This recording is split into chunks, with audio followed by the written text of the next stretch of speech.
کرتے ہیں. یہ محبین اولیاء کا اللہ رب العزت نے ذکر کیا ہے, ان کی شان پر بیان فرمائی ہے. والذین آمنوا اشد حبا للہ, وہ لوگ جو ایمان لائے اور وہ اللہ سے شدید ترین محبت کرتے ہیں. یہ محبوبین محبین اولیاء کی شان ہے. اور جو محبوبین اولیاء ہیں جن سے اللہ محبت فرماتا ہے, ان کے بارے میں اللہ فرماتا ہے کہ پھر وہ میرے اتنے قریب ہو جاتے ہیں, میرے اتنے قریب ہو جاتے ہیں کہ میں پھر ان کے اعضائے جسمانی بن جاتا ہوں اور باطن میں میری طاقت کا کار فرما ہوتی ہے. اعضاء بندے کے ہی ہوتے ہیں لیکن ان کے اندر جو قوت ہوتی ہے, جو طاقت ہوتی ہے, وہ میری ہی ہوتی ہے. حضرات گرامی قدر, یہ وضاحت بہت وقت طلب ہے. انشاءاللہ وقت ملا تو اس میں روشنی ڈالیں گے کہ محبین اولیاء کون سے ہوتے ہیں, ان کی کیا تعریفات ہیں, اور محبوبین اولیاء کون سے ہوتے ہیں, ان کی کیا تعریفات ہیں. محبین اولیاء بھی بڑے شان والے ہوتے ہیں اور محبوبین اولیاء بھی بڑی شان والے ہوتے ہیں. محبین اولیاء یعنی محب ولی وہ ولی ہوتا ہے جو سلوک کی منازل طے کر اللہ رب العزت کی ذات تک پہنچتا ہے. اور محبوب ولی وہ ولی ہوتا ہے جو جذب کے ذریعے اللہ رب العزت کی ذات تک پہنچتا ہے. محب ولی وہ ہوتا ہے جو سلوک کے ذریعے منازل طے کر محنت اور ریاضت کر کے اللہ رب العزت کا قرب حاصل کرتا ہے. اور محبوب ولی وہ ہوتا ہے جو جذب کے ذریعے اللہ کے فضل سے اللہ کی محبت کو حاصل کرتا ہے اور اللہ کا قرب حاصل کرتا ہے. دوسرا فرق یہ ہے کہ محب ولی وہ ہوتا ہے جو کچھ اللہ حکم فرمائے وہ وہی کرتا ہے. محب ولی وہ ہوتا ہے جو کچھ خدا کہے وہ وہی کرے. اور محبوب ولی جس سے اللہ محبت کرتا ہے وہ ولی ہوتا ہے جو کچھ وہ عرض کرے خدا وہی بجا لائے. خودی کو کر بلند اتنا کہ ہر تقدیر سے پہلے خدا بندے سے خود پوچھے بتا تیری رضا کیا ہے. حضرات گرامی قدر, حضور شیخ عبد القادر جیلانی الحسنی والحسینی رضی اللہ تعالی عنہ آپ محبوبین اولیاء میں سے سب سے اعلیٰ درجے پر فائز ہیں. آپ درجہ قطبیت پر فائز ہیں, آپ درجہ غوثیت پر فائز ہیں کہ جو ولی جو محبوب ولی زمانے میں صرف ایک ہی ہوتا ہے.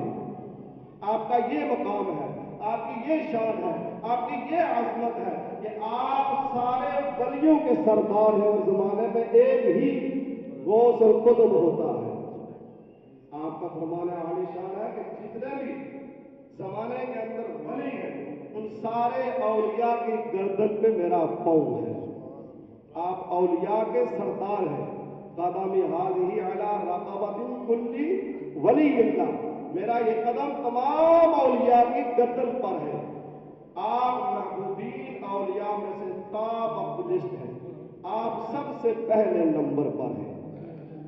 حضور شیخ عبد القادر جیلانی الحسنی والحسینی رضی اللہ تعالی عنہ کا مختصر سا تعارف آپ کے سامنے عرض کروں گا کہ آپ کا نام نامی اسم گرامی جس سے لوگ آپ کو جو نام آپ کا مشہور ہے, لوگ آپ کو جس نام سے جانتے ہیں غوث پاک شیخ عبد القادر جیلانی محبوب سبحانی.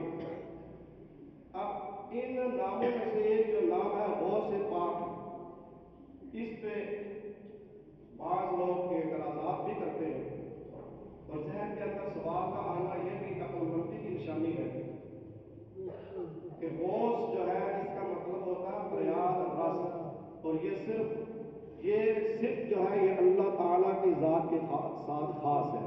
کسی بندے کے لیے غوث استعمال کرنا جائز نہیں. وہ اعتراض کرتے ہیں, سوال کرتے ہیں. غوث کا لغوی معنی جو ہے وہ کیا ہے؟ فریاد رس. اب یہ اللہ تعالیٰ کی ذات کے ساتھ خاص ہے, کسی بندے کے لیے استعمال نہیں کرنا چاہیے. اب حضور غوث پاک کے ساتھ یہ جو نام استعمال ہوتا ہے غوث کا، تو اس صرف کو بعین ہی، جس طرح اللہ کی ذات کے لیے ہم مانتے ہیں کہ اللہ فریاد رس ہے، اس طرح کوئی بھی نہیں مانتا ہے۔ یہ اللہ تعالیٰ کی عطا کے ساتھ یہ عطائی صفت ہے اور عارضی صفت ہے آپ کی، اور اس کی وجہ کیا ہے؟ چند مثالیں میں آپ کو دیتا ہوں۔ سب سے سچا کون ہے؟ اللہ۔ سیدنا صدیق اکبر کا مطلب کیا ہے؟ سب سے بڑا سچا۔ یہ صرف عارضی ہے۔ اس زمانے میں جتنے بھی لوگ ہیں ان سب سے تعلق جو سچا ہے وہ صدیق اکبر ہے، اور یہ حضور صلی اللہ علیہ وسلم کی طرف سے عطائی لقب ہے آپ کو۔ سب سے بڑا عادل کون ہے؟ تو فاروق اعظم کا مطلب کیا ہوا؟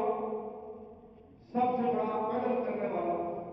تو یہ عارضی صفت، اسی طرح روشن عبد القادر جیلانی کے ساتھ جو دوستیت کی جو صفت ہے، یہ جو لقب ہے، یہ جو نام ہے، یہ عارضی لقب ہے۔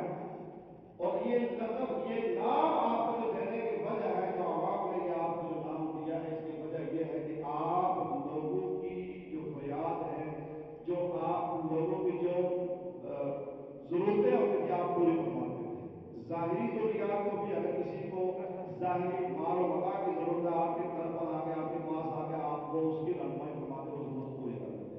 لیکن کچھ ضروریات ایسی جن کا تعلق خاص اللہ کی ذات کے ساتھ ہے بندے کا، یعنی کہ بندہ دعا مانگے گا، وہ اس کی مشکل ٹل جائے گی، اس کا مسئلہ حل ہو جائے گا۔ لیکن وہ ماتھا رگڑ رگڑ کے دعائیں مانگ مانگ کے تھک گیا ہے، دعا قبول نہیں ہو رہی ہے، ایسا مارا ہوا بندہ، در بدر کی ٹھوکریں کھاتا ہوا وہ بندہ جب حضور شیخ عبد القادر جیلانی الحسنی والحسینی کی بارگاہ میں پہنچتا ہے، عرض کرتا ہے حضور یہ میری فریاد ہے، یہ میری پریشانی ہے، آپ دعا فرمائیں۔ آپ مستجاب الدعوات بھی آپ کا اللہ ہے، آپ کی دعائیں اللہ رب العزت قبول فرماتا ہے۔ آپ محبوب ولی ہیں، اور محبوب ولی وہ ہوتا ہے جو کچھ وہ عرض کرے رب اس کی مانے، رب وہ قبول فرمائے۔ آپ دعا فرماتے ہیں، اس کی وہ پریشانی دور ہو جاتی ہے، اس کا وہ مسئلہ حل ہو جاتا ہے۔ اس وجہ سے آپ کو غوث کہا جاتا ہے۔ اور آپ کا جو اصل نام ہے عبد القادر، عبد القادر جیلانی، یہ بغداد کے اندر یہ قصبہ ہے جیلان، وہاں آپ کی پیدائش ہوئی، اس نسبت سے آپ کو جیلانی کہا جاتا ہے۔ اور آپ کے جو القاب ہے، جو لقب ہے، بے شمار ہے۔ محبوب سبحانی، غوث الثقلین، غوث الاعظم اور محی الدین، آپ کا یہ بہت مشہور لقب ہے محی الدین۔ محی الدین کہتے ہیں دین کو زندہ کرنے والا۔ اب آپ نے دین کو زندہ کس طرح کیا؟ صرف تسبیح کے ذریعے دین کو زندہ کیا؟ کرامات کے ذریعے دین کو زندہ کیا؟ نہیں، آپ نے دین کو علم کے ذریعے زندہ کیا۔ آپ نے دین کو علم کے ذریعے زندہ کیا، اس وجہ سے آپ کو یہ لقب ملا محی الدین۔ اب علم کے ذریعے آپ نے دین کو کیسے زندہ کیا؟ اب اندازہ فرمائیں، وہ وقت جہاں اس وقت میں اتنی سہولیات نہیں ہے، اتنی جدید سہولیات نہیں ہے، اس وقت کے اندر آپ کے جمعہ کے خطبہ کے دوران، نماز جمعہ کا جب آپ خطبہ ارشاد فرماتے، نماز پڑھاتے، تو 70,000 کا مجمع آپ کے اجتماع میں موجود ہوتا۔ اور بالخاص بات آپ اندازہ کریں کہ یہ کمیونیکیشن کا سسٹم نہیں ہے، اسپیکر نہیں ہے، ممبر پر آپ کھڑے ہو کر جب بات فرماتے ہیں، جس طرح پہلے آدمی کو سمجھ آتی، آخری آدمی کو بھی اسی طرح سمجھ آتی، بغیر مائک کے اسپیکر سے۔ پھر آپ کا یہ ہفتے کے 3 دن اجتماع ہوگا، جمعے والے دن، اتوار والے دن اور منگل والے دن۔ جمعے والے دن جمعے کی نماز سے پہلے آپ آواز فرماتے ہیں، اور منگل والے دن، اتوار والے دن آپ صبح کے ٹائم باز فرماتے ہیں، اور منگل والے دن آپ شام کے ٹائم باز فرماتے ہیں۔ جتنا مجمع جمعے والے دن آپ کے اجتماع میں ہوتا، اتنا ہی اتوار والے دن صبح کے ٹائم 70,000 آدمیوں کا مجمع ہوتا۔ اسی طرح منگل کے دن شام کو اتنا ہی مجمع آپ کے اجتماع میں 70,000 آدمیوں کا ہوتا۔ تو آپ نے علم کے ذریعے، پھر باقی جو 4 ایام بچتے ہیں ان ایام میں آپ درس و تدریس کرتے ہیں،